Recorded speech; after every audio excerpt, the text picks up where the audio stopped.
Software engineer Tejaswini and her son Vihan were killed on January 10th after a pillar at an under construction site of the Bangalore Metro Rail Corporation Limited fell on the motorcycle they were travelling on.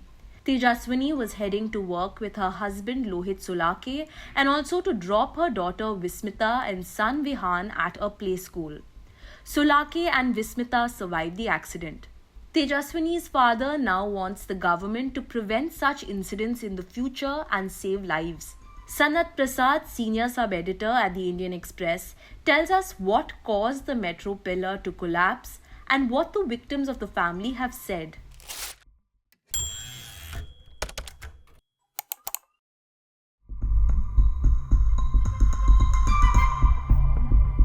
This was a very one of its kind event and very unfortunate one, of course. So this happened on January 10th, on a Tuesday when early morning at around 10:30, when Lohit and his family were on two-wheeler and their house, then they are residents of Horomagu, which is just quite at a distance from where the incident happened. So they were traveling towards Manyata Tech Park. And this route which they had taken is where the metro construction is happening, which is between the Kerpuram and the Hebbal metro line. And at around 10:30, around 10:20 to be exact, they were crossing on the Hennur main road. And that's when the reinforcement cage actually fell off. So that's the technical term for the under construction metro pillar, which popularly a lot of people refer to. It's called the reinforcement cage, as per the experts. So this crashed on Lohit's wife, who's Tejaswini, and his 2.5-year-old son Vihan, where both of them succumbed to the injuries. So although Lohit actually, when he was talking to the press, he mentioned that he didn't have the time to react because another motorist tried to, unusually he took a left diversion, sensing that there's some danger, but Lohit didn't have the time to react, and within half a second, it was so unfortunate that the reinforcement cage crashed on his wife and his 2-year-old son.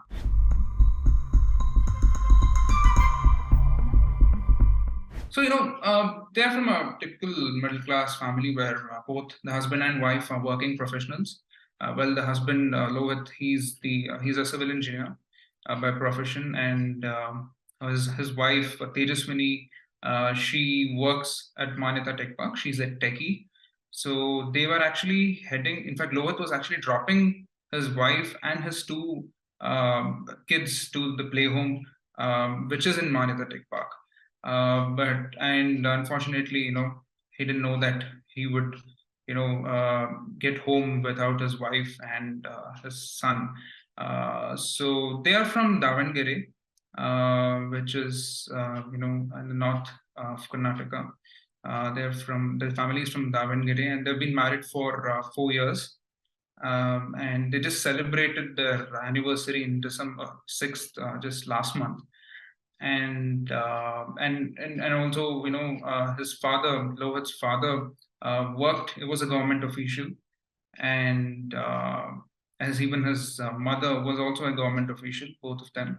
And also they, I think, and they're resident, and they've been staying in Bangalore for about for 10 years or so, and they were just married for 4 years.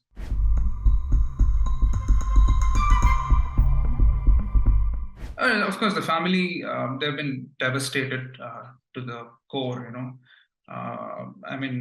In fact, the mother, Lohit's mother, actually insisted Tejasvi, who was, just until then was working from home. She insisted Tejasvi to work from home on the day the incident happened. But then Tejasvi actually refused. She said she had worked at office and she had to be physically present there. So I think that one point that Lohit's mother regrets, that she couldn't keep her daughter-in-law at home. She couldn't convince her to stay at home. So she regrets, if that could have been done, then lives probably her life would have probably saved, including that of the son. So their initial reaction, when the government, that's the BMRCL and the state government, announced compensation of 30 lakhs for the family. In fact, they refused. They said, we don't want money. What we want is, we want that we want that you guys hold the stakeholders accountable for this. Blacklist the contractor. In this case, it's the Nagarjuna Construction Company. They have backed the contract for this route. We blacklist them, hold them accountable, and also ensure that such incidents don't happen. And you must actually beef up the security, the safety measures, and compliance, and ensure that both the laborers, the construction workers, and also the civilians are not compromised or do not fall, do not get killed when a massive scale of construction work is going on. So that's what their reaction was. Yeah.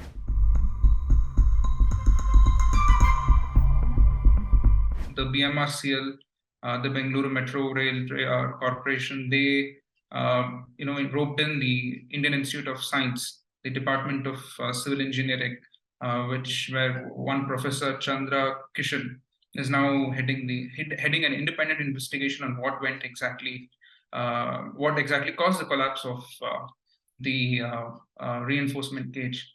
So, as per his observations, prima facie, what he said is, the geometry of the supporting structures of the reinforcement cage was not designed properly. So the geometry, the diameter of the supporting structures. So supporting structures in this case mean the wire was not designed properly, and that could have possibly led to the collapse of the reinforcement cage, coupled with the wind directions as well, the wind speed and all of that.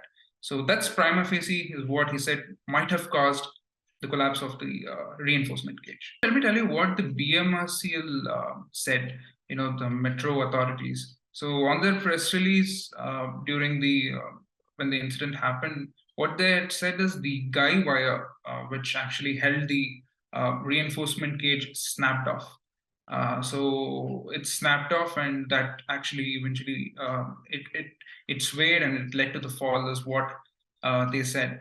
But then later, talking to Professor Chandra Kishan, of IISc Bangalore, what he observed initially is that the geometry and the diameter of the so-called supporting structures were not up to the mark. Not about the quality, but then he spoke more about the geometry and the diameter.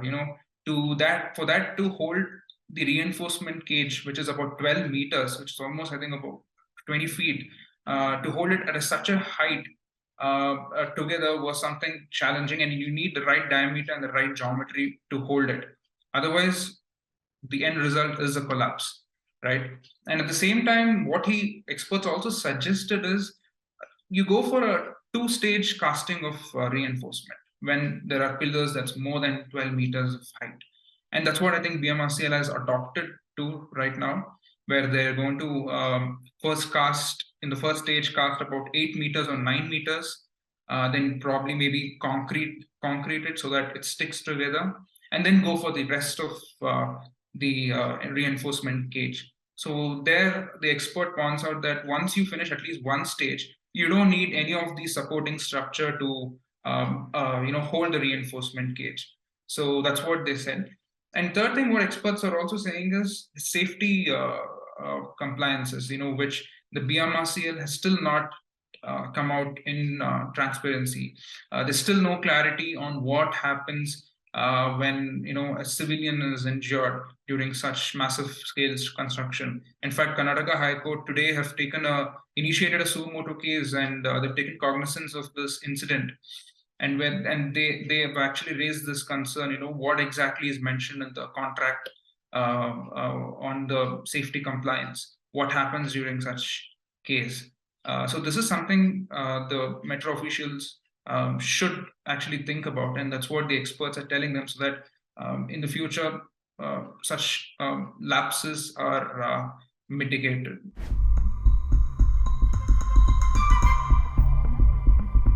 So what the police department have done is they've registered an FIR against the contractor, that's NCC Nagarjuna Construction Company, and certain BMRCL and non-BMRCL as well.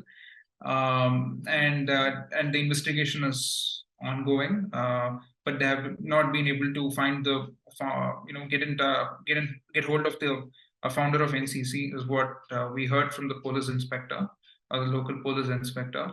Then meanwhile, the BMRCL has suspended their executive engineer and the site engineer for alleged negligence and in their work.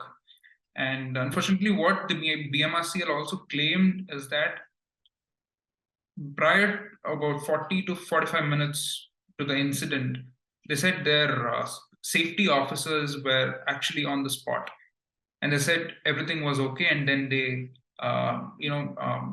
they went to a different construction site. So that's what the BMRCL claimed. But then contrary to that, what the experts are saying is that the diameter and the geometry was not perfect. So there are two contrasting pictures that we are getting. So currently investigation is on. The BMRCL has also formed an internal technical team. They're also consulting with RITES. In fact, they are into engineering and management consultancy with respect to transport. So they are a subsidiary of the railways, the Indian Railways. So they're roping in these experts, and they're trying to find out the cause of the event. And of course, the government has also said that those responsible will be booked, but we'll have to wait and watch. Yeah, the investigation is still underway.